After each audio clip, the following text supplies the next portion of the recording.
ఉంటారు. ఆ ఐడియానే మనకు రాదు. ఏలియాకు ఎందుకు ఐడియా వచ్చిందంటే దేవుడే చెప్పాడు, నేను వర్షం మానేస్తాను, వర్షం కురిపించటం మానేస్తాను అని దేవుడు చెప్పాడు గనక వర్షం ఆగడం కొరకు ఏలియా ప్రార్థన చేశాడు. వర్షం కురిపిస్తాను అని దేవుడు చెప్పాడు గనక వర్షం కురవాలనే ప్రార్థన చేశాడు. అంటే ప్రార్థన కొరకు భారము పుట్టించుట దైవ కార్యమునకు ఆరంభము. ప్రార్థన కొరకు భారము పుట్టించడం ఉజ్జీవానికి ఆరంభము. ప్రార్థన కొరకు దేవుని ప్రజలలో భారము పుట్టించుట దిద్దుబాటుకు ఆరంభము.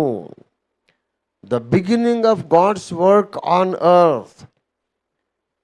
The beginning of God's work ఏమిటంటే హృదయములో ఈ విషయం ప్రార్థించాలి, ఈ విషయం ప్రార్థించాలనే భారం పుడుతుంది.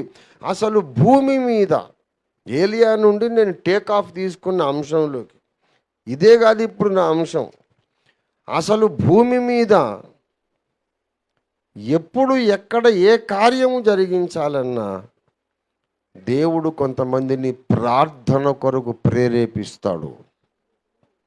ఇది యూనివర్సల్ ఇటర్నల్ లా, ఇటర్నల్ రూల్, శాశ్వతమైన విశ్వజనీనమైనటువంటి న్యాయము, చట్టము. దేవుని బిడ్డలారా, ఎప్పుడైనా ఒక కార్యం చేయాలనుకుంటే దేవుడు ఎవరినో ఒకరిని రేపుతాడు, ప్రార్థన చెయ్యి చెయ్యి చెయ్యి చెయ్యని. ప్రార్థన చెయ్యమని రేపిన దేవుడే ఆ ప్రార్థనకు ఫలితంగా దిగొస్తాడు. ప్రార్థన చెయ్యమని ఒక మనిషిని ప్రేరేపించి మళ్ళా వచ్చి ఏమంటాడంటే, నువ్వు పిలిచావు కదరా వచ్చానంటాడు. నువ్వు రమ్మన్నావు కనుక వచ్చానంటాడు. అసలు రమ్మనడానికి వీడికి ఎక్కడదా తెలివి? ఆ భారం ఎందుకు వస్తుంది? దేవుడే మొదలుపెట్టిన కార్యము. అసలు భూలోక చరిత్ర అంతటిలోనూ ఆది కాండము నుండి ప్రకటన వరకు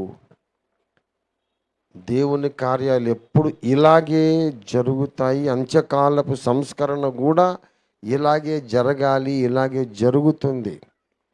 ఇంకా వేరే మార్గం లేదు. దేవుని చేత మనం ప్రేరేపించబడాలి, మనం ప్రార్థన చెయ్యాలి. దేవుడు ప్రేరేపించగా మనము చేసిన ప్రార్థనకు జవాబుగా దేవుడు దిగి రావాలి. అప్పుడు దేవుని పని జరుగుతుంది.